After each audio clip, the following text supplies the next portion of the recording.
तो हेलो बच्चों, good morning. आशा करते हैं कि आप बहुत मस्त होंगे और आपकी पढ़ाई भी अच्छी चल रही होगी, है ना। तो इस चैप्टर को शुरू करने से पहले मैं बता दूं आपको कि जो क्लास 7th का रीडिंग सेशन चल रहा था लाइन बाय लाइन एनसीईआरटी को पढ़ने की, जो हम सब एपिसोड ला रहे हैं, उसमें से आपको हमने 5 चैप्टर पढ़ा दिए मुन्ना।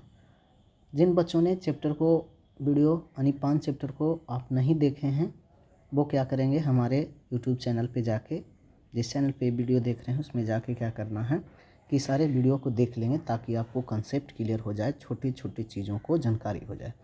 ये छोटी छोटी चीज़ आपको एग्ज़ाम में बहुत हेल्प करने जा रहा है ना। क्योंकि आज के एग्ज़ाम पैटर्न के ध्यान देते हुए ये मॉडरेट कर दिया गया है मुन्ना। लाइन बाय लाइन सवाल पूछा जाता है, फैक्ट लेवल सवाल कम हो गए हैं ना, मॉडरेट लेवल सवाल हो गया, कथन असर्शन रीजन के सवाल आ गए हैं। तो उसके लिए आपको मैंने दिमाग में बहुत सारे साइंस के वर्ड जा रहनी चाहिए, अर्थात विजार्ड साइंस के कंसेप्ट रहनी चाहिए, है ना। छोटी से छोटी चीज़ों को जानकारी रहनी चाहिए, ताकि आपको लैंग्वेज में भी कन्वर्ट करके सवाल पूछे तो आपको पता चलना चाहिए, ठीक है। तो चलिए बिना किसी लाग लपेट के आपको वीडियो को शुरू करते हैं। और आज का चैप्टर जो है मुन्ना, वो है जीवों में श्वसन, है ना। तो जीवों में श्वसन क्या है, अब इसको समझना है कि श्वसन क्या है। तो श्वसन एक जैविक प्रक्रम है मुन्ना। श्वसन क्या है, एक जैविक प्रक्रम है। क्या बोले हम, श्वसन एक जैविक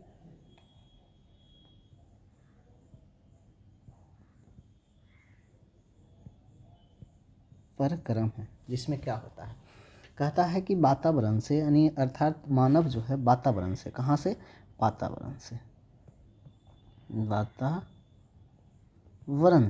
यानी आसपास की वातावरण से क्या करता है मुन्ना, शरीर के अंदर ऑक्सीजन को ग्रहण करता है। और ग्रहण करने के बाद वो शरीर के अंदर ले जाता है। कहाँ ले जाता है, कोशिकाओं में पहुंचा देता है। कहाँ पहुंचा देता है मुन्ना, कोशिकाओं में। फिर से समझिए,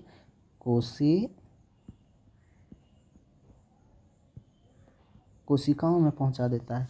कोशिकाओं में एक अंग पाया जाता है जिसको हम क्या कहते हैं, माइटोकॉन्ड्रिया। ऐसे तो कोशिकाओं के विभिन्न अंग है, रसधानी है, माइटोकॉन्ड्रिया है, उसके बाद गोल्जी काय है, गोल्जी बॉडी है, विभिन्न प्रकार के अंग है, लेकिन उसमें एक कोशिका अंग पाया जाता है। इस कोशिका अंग में क्या होता है कि जो हम भोजन खाते हैं, और भोजन खाने के बाद जो भोजन का पाचन होता है, अवशोषण होता है, स्वांगीकरण होता है, उत्सर्जन होता है, उसके बाद जो ऊर्जा के रूप में हम सब ग्लूकोज को ऑब्जर्व करते हैं, वो कोशिकाओं के अंदर ही क्या होता है, समाया रहता है, अर्थात जमा रहता है, अर्थात संचित रहता है। और ये कोशिका क्या करता है कि ग्लूकोज के रूप में यहाँ तो खाना जमा है ना, तो इसके लिए क्या चाहिए कि ऑक्सीजन की ज़रूरत है, तो वही श्वसन क्रिया पूरा करता है। तो वातावरण से शरीर के अंदर ऑक्सीजन ग्रहण किए, और उसके बाद ये ऑक्सीजन कहाँ पहुँच जाएगा मुन्ना, ये नासा गुहा के द्वार होते हुए कहाँ चल जाएगा, कोशिकाओं में, अर्थात फेफड़ा में पहुँचेगा, फेफड़ा से विभिन्न अंगों के कोशिकाओं में। और कोशिकाओं में किसका संचरण होता है, ग्लूकोज को। और ग्लूकोज क्या करेगा, इस ऑक्सीजन से अभिक्रिया करेगा। यह देखिए मैंने ऊपर दर्शाया है कि देखिए कोशिकाओं में ग्लूकोज है, ग्लूकोज क्या करेगा, ऑक्सीजन से अभिक्रिया करेगा। और देखिए कार्बन डाइऑक्साइड, जो मैंने बताया था CO2 शरीर से बाहर तीर लगा है, तो वो शरीर से बाहर निकाल देता है ना, करता है। और जल तथा ऊर्जा का निर्माण, ऊर्जा अर्थात ATP के रूप में ऊर्जा निर्माण करता है ना, ATP के रूप में। और ATP जब फास्फेट के साथ क्रिया करता है तो ADP का निर्माण करता है। वो हम चीज़ आगे पढ़ेंगे, बट जितना आपको ज़रूरी है उतना समझ लेना है कि श्वसन क्या है। तो श्वसन में हम अपने वातावरण, आसपास के वातावरण से ऑक्सीजन को अपने नासाद्वार द्वारा शरीर के अंदर लेते हैं, फेफड़ा में ले जाते हैं, और ले जाने के बाद वो कोशिकाओं में उपस्थित ग्लूकोज के साथ अभिक्रिया करता है, जिससे हमें कार्बन डाइऑक्साइड प्लस जल प्लस ऊर्जा मिलता है। यही ऊर्जा के लिए श्वसन बहुत जरूरी है। अर्थात हमारे शरीर को निरंतर, अर्थात विभिन्न प्रकार के जैविक क्रियाओं जैसे टलना, चलना, बुलना, टहलना, खेलना, कूदना, सोना, यानी हर चीज़ में ऊर्जा की ज़रूरत होती है। उसी ऊर्जा को निर्माण करने के लिए श्वसन बहुत ज़रूरी कार्य करता है। आई होप कि आप समझ गए। श्वसन क्या है, श्वसन एक जैविक प्रक्रम है जिसमें अपने वातावरण से ऑक्सीजन को ग्रहण करते हैं, और ग्रहण करने के बाद शरीर के अंदर ले जाता है, और ग्लूकोज के साथ अभिक्रिया करके शरीर से कार्बन डाइऑक्साइड, जल और ऊर्जा के रूप में क्या करता है, ऊर्जा का निर्माण करता है, जिससे हमारे शरीर की सारी जैविक क्रियाएं होती हैं उसे हम श्वसन के नाम से जानते हैं। कोई दिक्कत नहीं होनी चाहिए, जिसे हम क्या कहते हैं, श्वसन कहते हैं। अब मैंने चैप्टर पढ़ाने से पहले इस चीज़ को आपको दिमाग में दे दिया कि श्वसन में ये सारे चीज़ होते हैं। बाकी लाइन बाय लाइन हम चीज़ों को पढ़ेंगे बाबू। ओके, बढ़ें। ओके, चलिए तो लाइन बाय लाइन पढ़ने की। बूझो अपने दादा दादी से मिलने के लिए उत्सुकता से प्रतीक्षा कर रही है, जो 1 साल बाद शहर आ रहे थे। ठीक है, वह शीघ्र बस पहुंचना चाहती है। इसके लिए उसने क्या किया, स्वागत कर सके इसके लिए उसने भागता भागता कुछ ही मिनट में बस स्टॉप पहुंच गई। उसकी सांस तेजी से चल रही थी। उसकी दादी ने उसे पूछा कि वह हाँफ क्यों रही है। बूझो ने बताया कि वह घर से दौड़कर आया है। उसे आश्चर्य हुआ कि दौड़ने के बाद सांस तेजी से क्यों लेने लगता है। समझ में आया कुछ कि नहीं आया समझ में? तो मैंने बताया था ना कि जितने भी कार्यक्रम करेंगे उसके लिए ऊर्जा की ज़रूरत होती है, और ऊर्जा तभी निर्माण होता है जब हम अपने शरीर के अंदर जैव प्रक्रम के अंदर श्वसन क्रिया संपन्न करते हैं, तब हमें भोजन से ऊर्जा मिलता है। तो इसका मतलब हुआ कि आगे देखिएगा, इसका कारण अगर पूछे तो बोलते हैं कि जब हम कोई कार्य तेज़ी से करते हैं, अर्थात बहुत फास्ट करते हैं, तो क्या होता है, हमारा शरीर थक जाता है। शरीर थकने का मतलब हुआ कि हमारे शरीर से बहुत मात्रा में ऊर्जा की ज़रूरत होती है। जितना हम कार्य कर रहे हैं उतना हमें ऊर्जा नहीं मिल रहा है, अर्थात उतना ऑक्सीजन नहीं मिल रहा है। तो उस दौरान क्या होता है कि उतना ऑक्सीजन ऑब्जर्व करने के लिए हम सांस बहुत जल्दी लेते हैं, ऐसे पूर्ति करने के लिए लेते हैं। यही कारण है कि वो क्या कौन बूझो सांस लेने के दौरान क्या कर रही थी, हाँफ रही थी, है ना। यानी ऑक्सीजन की पूर्ति शरीर में नहीं हो रहा था, इसके लिए वो फास्ट में क्या कर रहा था, श्वसन कर रहा था। अब आगे देखिए मुन्ना, कहता यह प्रश्न उसके मस्तिष्क में घूम रहा था। बूझो ने प्रश्न का उत्तर जानने से पहले यह समझना आवश्यक है कि हम सांस क्यों लेते हैं। सांस लेना श्वसन प्रक्रम का अर्थात श्वसन प्रक्रम का एक चरण है। सांस लेना अर्थात ऑक्सीजन को अंदर लेना एक श्वसन प्रक्रम का पहला चरण है कि नासा गुहा द्वारा हम वातावरण से ऑक्सीजन को ग्रहण कर लिए, उसके बाद सारी क्रिया होता है। ऑक्सीजन जाती है किसके द्वारा, हीमोग्लोबिन में मिलता है, यानी रक्त वाहिकाओं में मिलता है। मिलने के बाद फेफड़ा में पहुंचा देता है। कौन हीमोग्लोबिन, है ना। हीमोग्लोबिन रक्त वाहिका के द्वारा चल जाता है और वहाँ जाके ग्लूकोज के साथ अभिक्रिया करता है। तो इसीलिए बोला सांस लेना ही तो पहला चरण है, अंदर में अभी काम बहुत सारे होना बाकी है। आइए हम श्वसन के बारे में पढ़ें।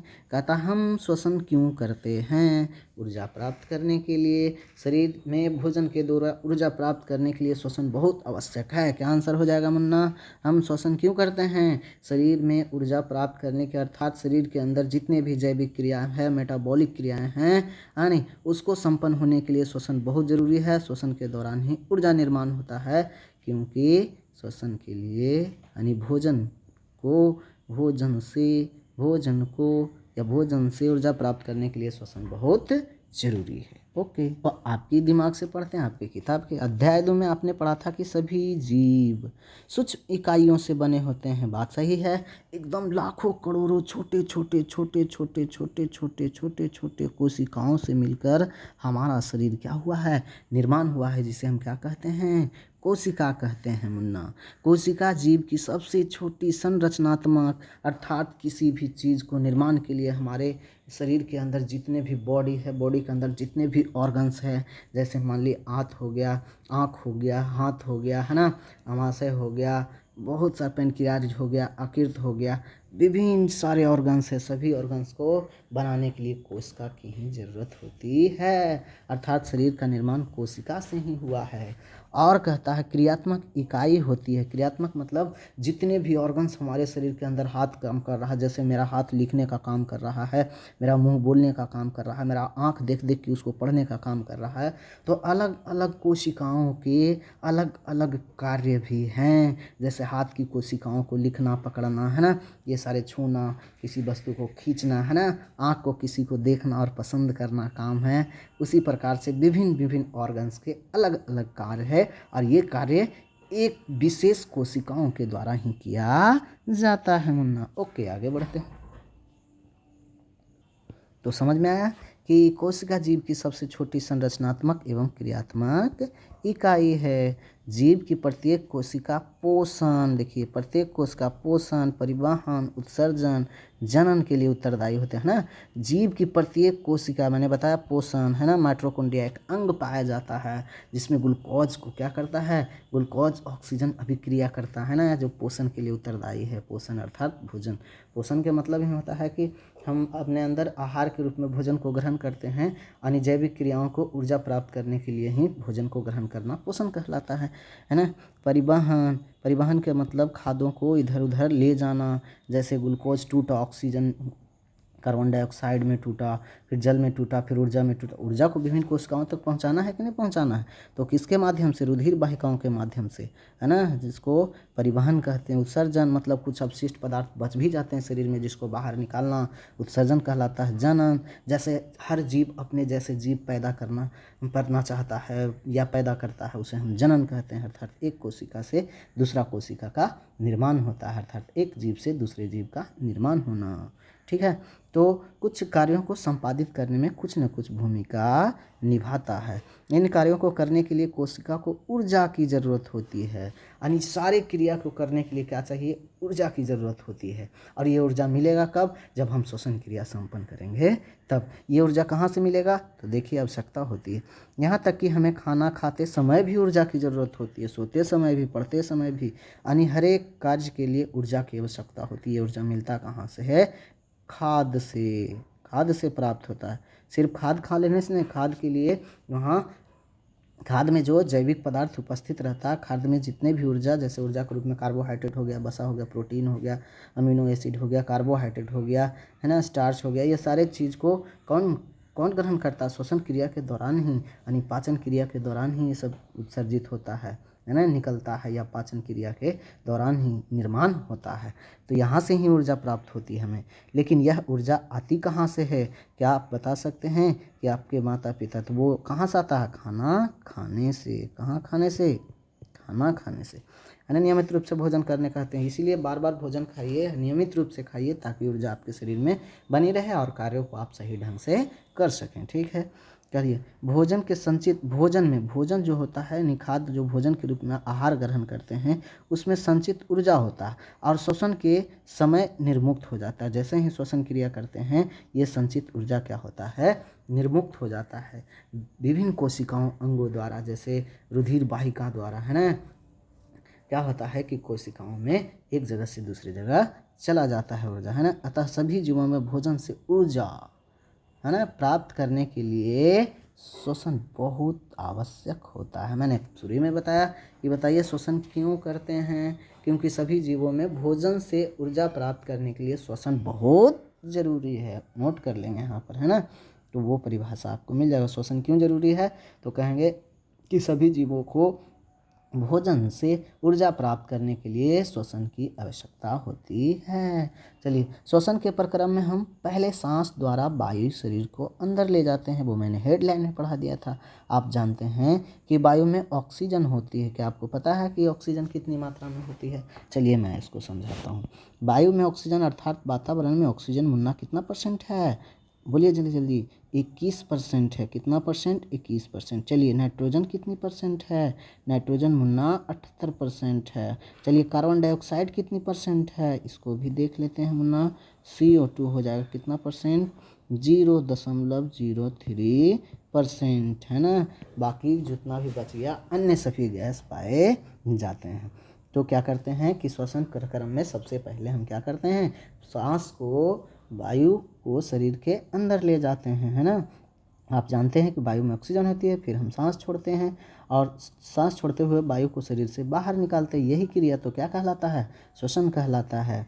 वायु में, इस वायु में सांस द्वारा अंदर ली गई वायु की तुलना में कार्बन डाइऑक्साइड अधिक मात्रा में होता है। अर्थात जब हम सांस लेते हैं तो ऑक्सीजन की मात्रा अधिक मात्रा में अवशोषित करते हैं, और जब हम सांस छोड़ते हैं यानी माइटोकॉन्ड्रिया में ग्लूकोज का टूट जाता है तो कार्बन डाइऑक्साइड निर्माण होता है, उसमें कार्बन डाइऑक्साइड बहुत ज़्यादा मात्रा में छोड़ते हैं। इसीलिए जब हम कार्बन डाइऑक्साइड जब छोड़ते हैं तो हाथ नज़दीक ले जाकर, जैसे अभी हम बोल रहे हैं, बोलने के बाद जो कार्बन डाइऑक्साइड निकल रहा है ना, वो गर्म अवस्था में निकलता है। देखिए, गर्म निकलता है, तो वो कौन है?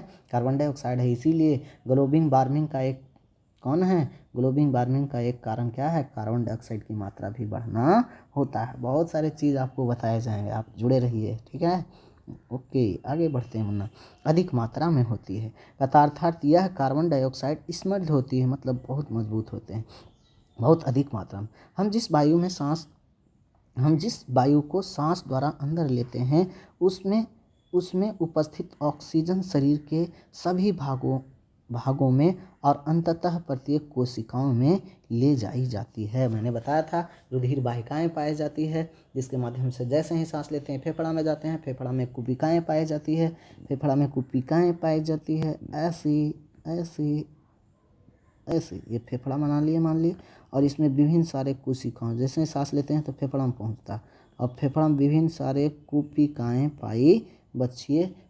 पाई जाती है। वो कुपिकाओं में ऑक्सीजन फंस जाता है और रुधिर वाहिका से जुड़ा रहता है, वहाँ से हीमोग्लोबिन में मिलकर ऑक्सीजन विभिन्न कोशिका के अंगों तक पहुँच जाता है। ओके, आगे बढ़ते है ना। तो क्या बताया कि उसमें उपस्थित ऑक्सीजन शरीर के सभी भागों तक अंततः प्रत्येक कोशिका में जाई जाती है। ध्यान रखना है, कोशिकाओं में यह ऑक्सीजन भोजन के विखंडन में सहायता करता है। बताए ना, जैसे ही कोशिकाओं में पहुंचती है तो संचित ग्लूकोज से अभिक्रिया करता है, कर लेगा क्रिया तो भोजन को विखंडन कर देगा, अर्थात ग्लूकोज को विखंडन। भोजन से मतलब क्या हुआ? ग्लूकोज से अभिक्रिया करके उसको विखंडित, अर्थात जटिल पदार्थ से सरल पदार्थों में विखंडन। जटिल मतलब C6H12O6 ग्लूकोज हो गया और ग्लूकोज को विखंडित कर देता है कार्बन डाइऑक्साइड में, छः अणु जल के, और उसके बाद ऊर्जा भी निर्माण करता है। आगे देखते हैं मुन्ना। कोशिका में भोजन का विखंडन प्रक्रम ऊर्जा मुक्त होती है, यानी कोशिका में भोजन का विखंडन से ऊर्जा निकलता है। अभी बताए ना, ग्लूकोज को टूटना, कार्बन डाइऑक्साइड और जल एवं ऊर्जा का निर्माण ATP के रूप में 6 ATP 6 ATP। चलिए आगे देखते हैं, इसे कोशिकीय श्वसन कहते हैं। तो श्वसन के प्रकार में वो आ गया कौन श्वसन? कोशिकीय श्वसन। कोशिकीय श्वसन में कोशिका में श्वसन कहाँ होता है? तो ये होता है माइटोकॉन्ड्रिया। क्या बोले हम? माइटोकॉन्ड्रिया में होता है, ठीक। आगे जिसे हम कोशिकीय श्वसन कहते हैं। सभी जीवों की कोशिकाओं में कोशिकीय श्वसन होता है। सभी जीव में कोशिकाओं के कोशिकीय श्वसन होता है। कुछ जीव में कोशिकाओं से होती है ना। तो आगे बढ़ जाते हैं।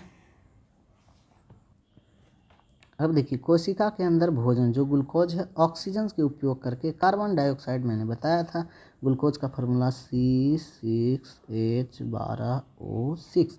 कार्बन डाइऑक्साइड CO2 बनाता है, जल बोले तो H2O बनाता है। जल के कितने अणु? 6 अणु बनाते हैं, विखंडित हो जाते हैं, साथ ही साथ ऊर्जा भी बनाता है। यहाँ ऊर्जा भी लिख देंगे मुन्ना, ये दिक्कत नहीं होना चाहिए। जब ग्लूकोज का विखंडन ऑक्सीजन के उपयोग द्वारा होता है तो उसे हम वायवीय श्वसन कहते हैं, अर्थात वैसे श्वसन जिसमें ऑक्सीजन की आवश्यकता होती है, ऑक्सीजन के माध्यम से ग्लूकोज का क्या होता है? विखंडन होता है, उसे हम ऑक्सी श्वसन कहते हैं या वायवीय श्वसन कहते हैं। श्वसन की वह प्रक्रिया जिसमें ऑक्सीजन की जरूरत होती है उसे ऑक्सी श्वसन कहते हैं या वायवीय श्वसन कहते हैं, और श्वसन की वह प्रक्रम जिसमें उसमें ऑक्सीजन की जरूरत नहीं होती है उसे हम अवायवीय श्वसन कहते हैं।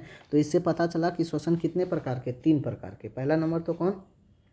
एक तो वायवीय श्वसन, एक अवायवीय श्वसन, 2 प्रकार के, वायवीय श्वसन और अवायवीय श्वसन। वायवीय श्वसन और अवायवीय श्वसन, श्वसन के प्रकार के 2 प्रकार के। तो श्वसन के प्रकार कितने हो गए? 2। ओके, अगर ना श्वसन कितने प्रकार के? 2 प्रकार के। एक ऑक्सीजन की जरूरत होता है, एक ऑक्सीजन की जरूरत नहीं होता है। अच्छा, श्वसन संपन्न कहाँ होता है जीव में? तो बोलेंगे माइटोकॉन्ड्रिया में। कहाँ होता है? माइटोकॉन्ड्रिया में, है ना, ध्यान रखना है।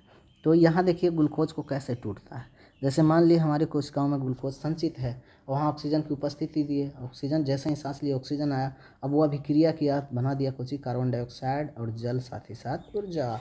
संभवतः आपको मालूम होगा कि ईस्ट जैसे अनेक जीव वायु की अनुपस्थिति में जीवित रह सकते हैं। बहुत इंपॉर्टेंट ईस्ट है। ईस्ट जैसे अनेक जीव वायु की अनुपस्थिति में जीवित रह सकते हैं। जैसे मेढक भी होता है, मेढक भी, है ना, बिना वायु की उपस्थिति में लाखों माने लंबे समय तक जब बारिश खत्म हो जाती है तो ये मेढक बिला कहाँ जाते हैं? तो वो शरीर के अंदर मिट्टी में दब जाता है, जबकि मिट्टी में ऑक्सीजन नहीं पाया जाता। ध्यान रखना है इसको। तो वहाँ भी जीवित रहते हैं। हाँ, माने कुछ हद तक, ऐसा नहीं कि माने मेढक वैसा ही है ना, उसका वातावरण वैसा में भी बदलता है, ठीक। जीवित रह सकते हैं। ऐसे जीव अवायवीय श्वसन द्वारा ही ऊर्जा प्राप्त करते हैं, बिना ऑक्सीजन के ही ऊर्जा बना लेते हैं, है ना। इन्हें हम अवायवीय श्वसन कहते हैं, पीछे भी पढ़े थे। जैसे ईस्ट में किस प्रकार के श्वसन होता है, अवायवीय श्वसन। तो इसमें क्या निर्माण होता है मुन्ना, जैसे मैंने देखा कि मानव जब माइटोकॉन्ड्रिया में श्वसन हो रहा था तो उसमें क्या क्या बना रहा था, तो कार्बन डाइऑक्साइड बना रहा था, जल बना रहा था और साथ ही साथ ऊर्जा बना रहा था।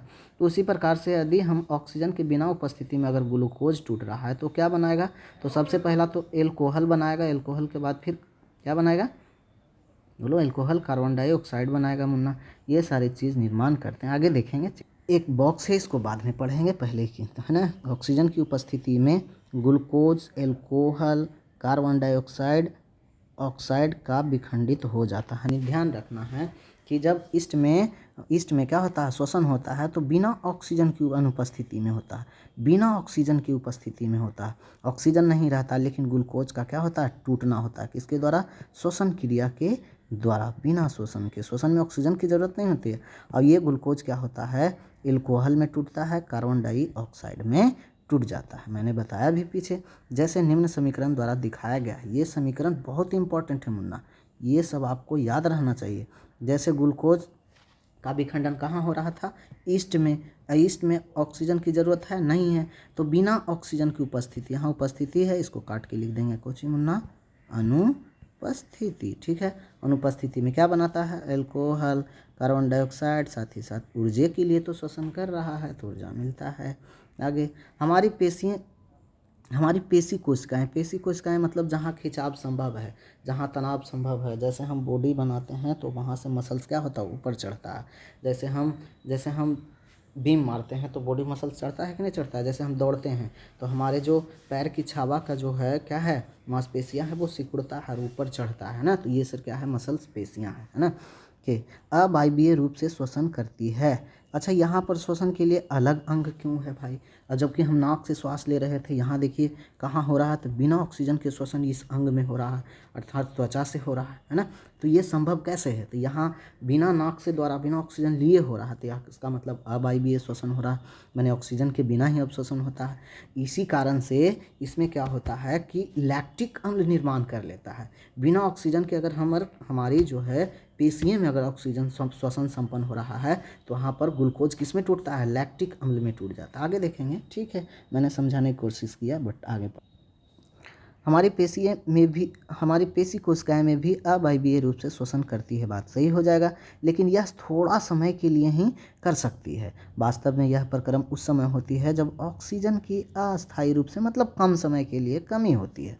बहुत देर तक व्यायाम करने तब ऑक्सीजन की कमी होगा, तेज़ी से दौड़ते हैं तब ऑक्सीजन की कमी होगा। जैसे अभी सवाल उठ रहा था ना कि जैसे ही वहाँ से क्या लड़की दौड़ी अपनी दादी से मिलने के लिए तो वहाँ हाँफ रही थी, तो उसको दिमाग में घुमा कि मैं हाँफ क्यों रहा हूँ, आय हाय क्यों हाँफ रहा हूँ, तो ये क्या हुआ, ऑक्सीजन की कमी हुआ, इसीलिए अस्थायी रूप से कम समय के लिए। फिर जैसे ही शांत हुआ होगा धीरे धीरे वो मेंटेनेंस पे आ गई होगी। टहलना, साइकिल चलाना अथवा भारी वजन उठाने अनेक कार्यों में अधिक ऊर्जा की ज़रूरत होती है, और जब अधिक ऊर्जा की ज़रूरत होगा तो अधिक ऑक्सीजन की ज़रूरत होगा, है ना। लेकिन ऊर्जा उत्पन्न करने के लिए हमारे शरीर की ऑक्सीजन की पूर्ति नहीं होती है, तब हम क्या करते हैं, लंबी लंबी सांस लेने लगते हैं, अर्थात फट फट फट फट सांस लेते हैं। किसको पूर्ति करने के लिए, ऑक्सीजन की पूर्ति करने के लिए सीमित हो जाती है ऑक्सीजन, है ना। ऐसी स्थितियों में क्या होता है कि जहाँ तहाँ की पेशीय कोशिकाएं अवायवीय श्वसन अर्थात बिना ऑक्सीजन के श्वसन करना शुरू कर देता है। जैसे ही बिना ऑक्सीजन के श्वसन शुरू कर देता है मुन्ना, तो क्या हो जाएगा, अवायवीय श्वसन होगा। और जब अवायवीय श्वसन हो रहा है कहाँ पर, हमारी पेशियों में, पहले हमारे माइटोकॉन्ड्रिया में हुआ, फिर उसके बाद ईस्ट में हुआ, फिर हमारे पेशियों में हो रहा है। तो बिना ऑक्सीजन की उपस्थिति में, ऑक्सीजन होगा यहाँ, नहीं होगा मुन्ना, उपस्थित लिख दिया है, जिसको हम लिख देंगे अनुपस्थित, ओके, में लैक्टिक अम्ल बनाता है। और ये लैक्टिक अम्ल क्या होता है, गाढ़ा होता है, जो हमारे मांस में जम जाने के बाद वो ऐंठन महसूस कराएगा, दर्द होगा, ठीक है, जिसके कारण थक जाते हैं और देखते हैं कि एकदम पूरा थावा हुआ क्या होने लगता है, ऐंठन करने लगता है। तो जब पेशियों में ग्लूकोज का श्वसन होता है तो ऑक्सीजन के बिना ही होता है। ऐसे में क्या करता है, पेशियों में लैक्टिक अम्ल प्लस ऊर्जा का निर्माण होता है।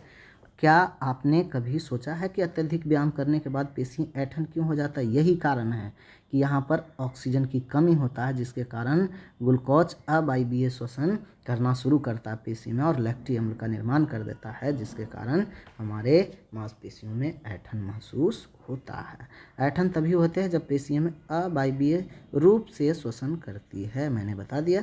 इस क्रम में ग्लूकोज आंशिक रूप से टूटता है, मतलब आंशिक रूप मतलब थोड़ा टूटता है, पूरा विखंडन नहीं होता है, और आंशिक रूप से टूटकर लैक्टिक अम्ल और कार्बन डाइऑक्साइड बनाते हैं। लैक्टिक अम्ल का संचयन अर्थात हमारी पेशियों में जमा हो जाती है मुन्ना, ऐंठन उत्पन्न करती है। वही लैक्टिक अम्ल ऐंठन उत्पन्न करती है। और जब हम गर्म पानी से स्नान करते हैं अथवा शरीर में मालिश करते हैं तो ऐंठन से आराम मिल जाता है। ऐसा क्यों होता है? क्योंकि हमारे शरीर के अंदर रक्त वाहिका में तेज हो जाती है, उसका दर क्या हो जाता है, रक्त वाहिकाओं में ऑक्सीजन ले जाने का दर क्या हो जाता है, तेज होता है, जिसके कारण ऑक्सीजन की पूर्ति वहाँ हो जाएगा और ये लैक्टिक अम्ल किसमें, कार्बन डाइऑक्साइड और जल में टूट जाएगा तो फिर ऐंठन खत्म हो जाएगा। ठीक, अनुमान लगा सकते हैं ऐसा क्यों होता है, मैंने बता दिया। गर्म जल से स्नान करने पर, मालिश करने पर कहता है रक्त संचरण दर बढ़ जाता है। बात सही बोले तो ऑक्सीजन भी जाने की मात्रा बढ़ जाएगा। परिणाम स्वरूप कोशिकाओं में ऑक्सीजन की पूर्ति हो जाती है, जिसके कारण ऑक्सीजन पूर्ति से बढ़ जाने के कारण लैक्टिक अम्ल, कार्बन डाइऑक्साइड और जल में पूर्णतः विखंडित हो जाता है और ऐंठन हमारे खत्म हो जाते हैं। ओके, आगे बढ़ते हैं मुन्ना। अब यहाँ आता है श्वसन क्या है ना। अब पढ़ने का मन है श्वसन। श्वसन में बताया था ना हम आपको, श्वसन क्या है। तो श्वसन वातावरण से ऑक्सीजन को अंदर ले जाना और ले जाने के बाद क्या होता है, कार्बन डाइऑक्साइड, शरीर के अंदर से कार्बन डाइऑक्साइड को बाहर निकालना क्या कहलाता है, श्वसन कहलाता है। मैंने शुरू चैप्टर में बताया था। श्वसन क्या है, एक जैविक प्रक्रम है जिसमें वातावरण से ऑक्सीजन को ग्रहण करते हैं और शरीर के अंदर से क्या करते हैं, कार्बन डाइऑक्साइड को बाहर निकालते हैं। उसे हम श्वसन के नाम से जानते हैं। श्वसन के प्रकार बताया था कितना, 2 प्रकार के, वायवीय श्वसन और अवायवीय। वायवीय श्वसन मतलब ऑक्सीजन की उपस्थिति में, अवायवीय श्वसन मतलब बिना ऑक्सीजन की। तो मानव क्या कर सकता है, वायवीय और अवायवीय दोनों प्रकार के श्वसन करते हैं। अगर वायवीय श्वसन बोले तो माइटोकॉन्ड्रिया में, फेफड़ा में पहुंचता है। माइटोकॉन्ड्रिया जैसे कोशिका अंगक माइटोकॉन्ड्रिया में होता है। अगर अवायवीय श्वसन होता है तो हमारे पेशियों में होता है, जिस समय हम अधिक परिश्रमी कार्य कर चुके या तो कर रहे होते हैं। ओके, तो श्वसन के बारे में बताया। श्वसन क्या है, एक जैविक प्रक्रम है जिसमें वातावरण से ऑक्सीजन को ग्रहण किया जाता है और हमारे शरीर के अंदर से वो क्या रिएक्शन के बाद अर्थात कार्बन डाइऑक्साइड को बाहर निकालने की प्रक्रिया को हम, इस प्रक्रम को क्या कहते हैं, श्वसन के नाम से जानते हैं। चलिए इसको बाद श्वसन के बारे में समझते हैं कि क्या हम श्वसन के बिना जीवित रह सकते हैं, ये सवाल उठता है। तो अपने नाक एवं मुंह को कसकर बंद कर लीजिए और घड़ी की ओर देखिए, आप कितनी देर तक इन दोनों को बंद रख सकते हैं। कुछ समय बाद आपने क्या महसूस किया, आप उस समय नोट कीजिए जब तक आप अपनी सांस को रोक रख सकें। वाह रे वाह, देखिए यह लड़की है, रोक रही, पगली है, ज़्यादा देर रोक लेगी तो मर जाएगी, है ना। ये CBSE बोर्ड वाली होगी तभी प्रैक्टिकल कर रहा है। गांव वाली समझ जाती है कि मरिए जाएंगे रे, नहीं ऐसे नहीं होगा हमसे। अब कह रहा है मुन्ना कि अतः अब आप जान गए होंगे कि आप बिना सांस लिए अधिक देर तक जीवित नहीं रह सकते हैं। सही बात है, एकदम जीवित नहीं रह सकते हैं, क्योंकि ऑक्सीजन नहीं जब ग्रहण करिएगा तो आपका श्वसन क्रिया नहीं होगा, अर्थात ऊर्जा ही खत्म हो जाएगा, है ना। तो सांस अर्थात श्वसन अर्थात सांस लेने का अर्थ है ऑक्सीजन को शरीर के अंदर ले जाना, खींचना और ग्रहण करना, और कार्बन डाइऑक्साइड से स्मृत वायु को बाहर निकालना क्या कहलाता है, श्वसन कहलाता है। पीछे मैंने पढ़ा दिया। ऑक्सीजन से स्मृत वायु शरीर से अंदर ले जाना क्या कहलाता है, अंतः श्वसन। श्वसन क्या हो गया, अंतः श्वसन। श्वसन में अगर देखा जाए सांस लेने की क्रिया में, अगर हम सांस को वातावरण से अंदर ले जा रहे हैं तो उसको हम अंतः क्रिया के नाम से जानते हैं। कौन क्रिया, अंतः क्रिया के नाम से। अब वही हम शरीर से बाहर कार्बन डाइऑक्साइड अधिक मात्रा में निकाल रहे हैं तो उच्छ्वसन क्रिया हो जाता है। कौन क्रिया, उच्छ्वसन। तो आपसे पूछेगा उच्छ्वासन क्या है, तो उच्छ्वासन एक विशेष प्रकार के प्रक्रम है। जब हम श्वसन के दौरान ऑक्सीजन ग्रहण करते हैं और वो माइटोकॉन्ड्रिया में जाता है और माइटोकॉन्ड्रिया में ग्लूकोज के माध्यम से कार्बन डाइऑक्साइड बनता है और वो कार्बन डाइऑक्साइड शरीर से बाहर निकालने की प्रक्रम अलग हो गया, जिसको हम उच्छ्वसन के नाम से जानते हैं, उच्छ्वसन कहते हैं। यह प्रक्रम सतत होते रहता है। सतत का मतलब लगातार होते रहता है। इसको रोक के आप नहीं रख सकते हैं। अगर रोक के रखिएगा तो वही CBSE बोर्ड वाली जैसे मर जाइएगा, ख़त्म हो जाएगा, कहानी गोल हो जाएगा आपका। तो यह एक सतत प्रक्रिया है। अब इसमें पढ़ना है जो प्रत्येक जीव में होती रहती है, हर समय हाँ, अर्थात जीवन पर्यंत जब तक जीवित है जब तक होगा। तो अगर ये रुक गया तो समझिए आपका जीवन रुक गया। ओके। कोई व्यक्ति 1 मिनट में कितनी बार श्वसन करता है, इसको पता लगा सकते हैं हम गिनकर। वो और अलग अलग परिस्थिति में अलग अलग दर हो जाएगा भाई, तो इसको भी पता किया जा सकता है। जैसे मान लिया कि वयस्क मतलब आराम कर रहे हैं या कोई व्यक्ति विश्राम अवस्था में है, तो अलग अलग जगह अलग अलग, जैसे कोई काम कर रहा है तो उसका श्वसन दर अलग हो जाएगा, कोई विश्राम कर रहा है तो उसका अलग दर हो जाएगा, सामान्य रूप से चल रहा है तो उसका श्वसन दर अलग हो जाएगा। श्वसन दर कहलाता है यही 1 मिनट में जितनी बार हम सांस लेते हैं वही उसी को हम श्वसन दर के नाम से जानते हैं। ये सब नोट करना है मुन्ना, समझना भी है और नोट भी करना है, आगे सवाल भी बनेंगे। अतः श्वसन और उच्छ्वसन दोनों एक साथ होता है, और जब दोनों एक बार सांस लेना एक बार छोड़ना, एक श्वसन का एक बार सांस लेना हुआ, एक बार सांस लेना हुआ, अर्थात एक श्वास का अर्थ है एक बार अंतः श्वसन ऑक्सीजन को ग्रहण करना और एक बार कार्बन डाइऑक्साइड को बाहर निकालना। श्वसन का एक दर हो गया, एक बार हो गया। क्या आप अपनी श्वसन दर पता लगा सकते हैं? एकदम पता लगा सकते हैं, बिल्कुल पता लगा सकते हैं। देखिए आप लगाना चाहेंगे, क्या आप यह जानना चाहेंगे कि श्वसन दर स्थिर होती है, स्थिर नहीं होती है? अब जब हम स्थिर होती है अथवा शरीर की आवश्यकता के अनुसार परिवर्तन होते रहता है, अब दोनों से ही स्थिर नहीं होती है, शरीर की आवश्यकता के अनुसार क्या होता है, बदलते रहती है। आइए हम इसका पता लगाने के लिए क्रियाकलाप करेंगे। कहता है कि 6.2 क्रियाकलाप के तो सामान्यतः हमें यह आभास नहीं होती है कि हम श्वसन कर रहे होते हैं। अब देखिए जब आप बिजी रहते हैं या कोई कार्य करते रहते हैं, जैसे चलते रहते हैं, तो आपको पता नहीं चलता कि हम सांस ले रहे हैं कि नहीं ले रहे थे। अर्थात सोने के वक्त पता भी नहीं चलता है कि हम सांस ले रहे हैं कि नहीं ले रहे हैं, अर्थात जीवित हैं कि मर गए हैं। समझ गए बात को? तो ये अलग प्रक्रिया है। हालांकि यदि आप कोशिश करें तो आप श्वसन दर की गणना कर सकते हैं, तो ज़रूर कर सकते हैं भाई। कहता है इसे ज्ञात करने के लिए आप विश्राम स्थिति में बैठकर सांस लीजिए भाई और छोड़िए, पता चल जाएगा। पता लगाएं कि आप 1 मिनट में कितनी बार सांस अंदर लेते हैं और कितनी बार बाहर निकालते हैं। क्या आप उतनी ही बार अंतः श्वसन करते हैं और जितनी बार उच्च श्वसन करते हैं? अंतः श्वसन मतलब ऑक्सीजन अंदर ले जाते हैं और कार्बन डाइऑक्साइड बाहर छोड़ते हैं। जितना बार ले गए जितना बार छोड़े, बात सही है ये एकदम।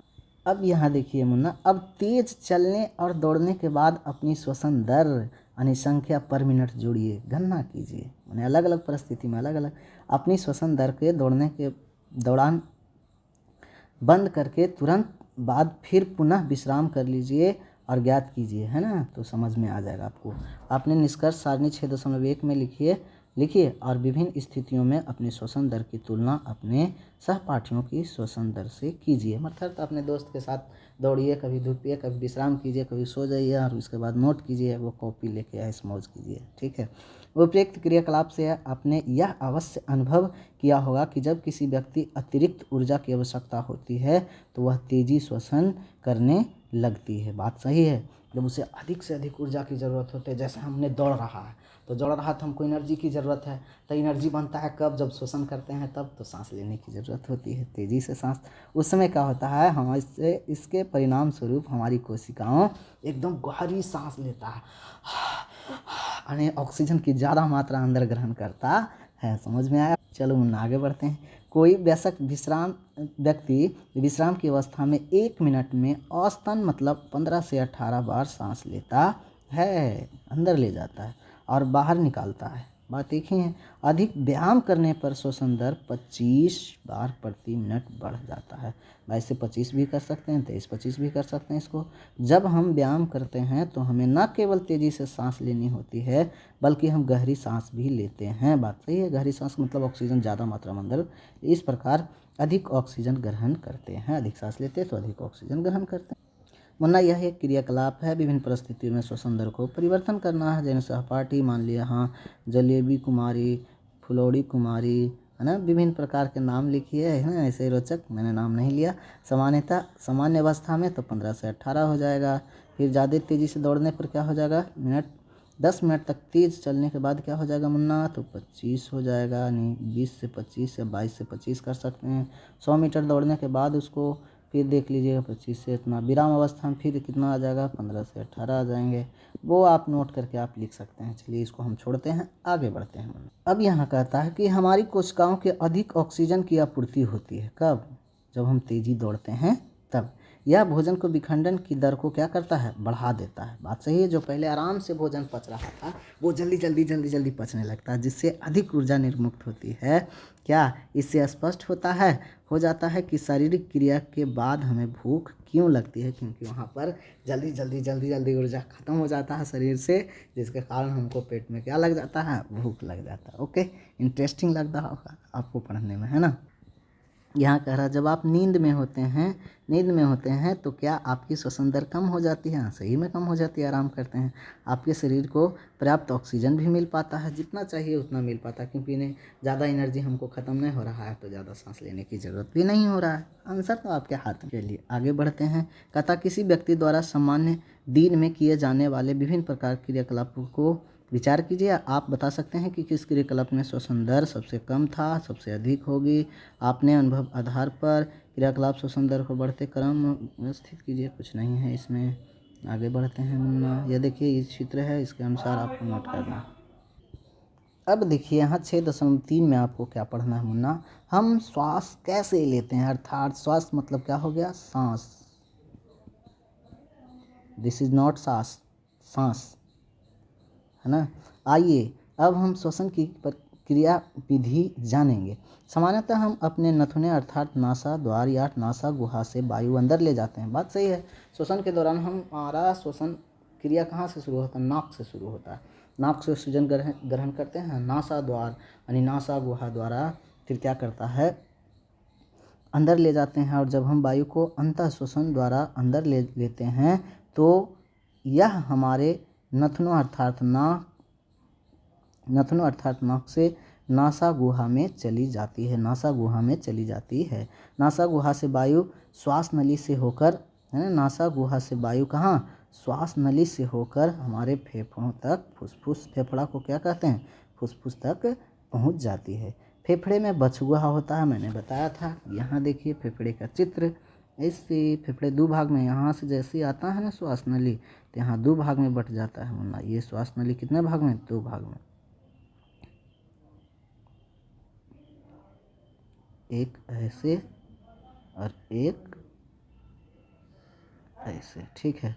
और यहाँ देखिए विभिन्न प्रकार से यहाँ कुपिकाएँ रहती है, जिसको हम क्या कहते हैं, बछगुहा कहते हैं। इसमें भी रहता है मुन्ना, है ना। यही ऑक्सीजन बछगुहा में फंस जाता है। आगे बढ़ते हैं। यही देखिए, है ना, यहाँ देखिए श्वास नली से होते हुए दो भाग में श्वास नली बट जाता है। दोनों फेफड़ा दो भाग में बटता है, दो फेफड़ा दोनों भाग में। यहाँ बछगुहा है जिसमें क्या होता है, ऑक्सीजन फंस जाता है। आगे बढ़ने से पहले इस चित्र को पढ़ लीजिए। मेरा नासा है ना, नथुना है, नथुना का मतलब नाक है, नाक के द्वारा नासा द्वार हो जाएंगे, है ना। यहाँ देखिए नासा द्वार हो जाएगा। यहाँ देखिए एपिग्लॉटिक्स पाया जाता है। एपिग्लॉटिक्स का आकार क्या है, जब हम सांस लेते हैं तो वो कौन सी, मुख गुहा, जिसको ग्रसनी कहते हैं, वो ग्रसनी को बंद करता है। जब बंद करता है तो सांस नली में चला जाता है, किसके, श्वास नली में श्वास चला जाता है। और जब हम मुख से खाना खाते हैं तो वो बंद करता है, एपिग्लॉटिक्स बंद करता है, किसको, श्वास नली को बंद करता है, और भोजन आहार नाल में चला जाता है। ये कार्य आपको समझा। फिर आगे देखिए श्वास नली के माध्यम से दोनों भाग में बट जाता है, अर्थात श्वास नली कितने भाग में, दो भाग में बट जाता है। ये देखिए दो भाग में बटा ना। और ये फेफड़ा है, फेफड़ा में, है ना, यह बछिए गुहा पाया जाता है। उसके बाद नीचे डायफ्राम भी दिखाया गया। ये पसलियाँ हैं, 12 पसली इधर और 12 पसली इधर, ठीक है।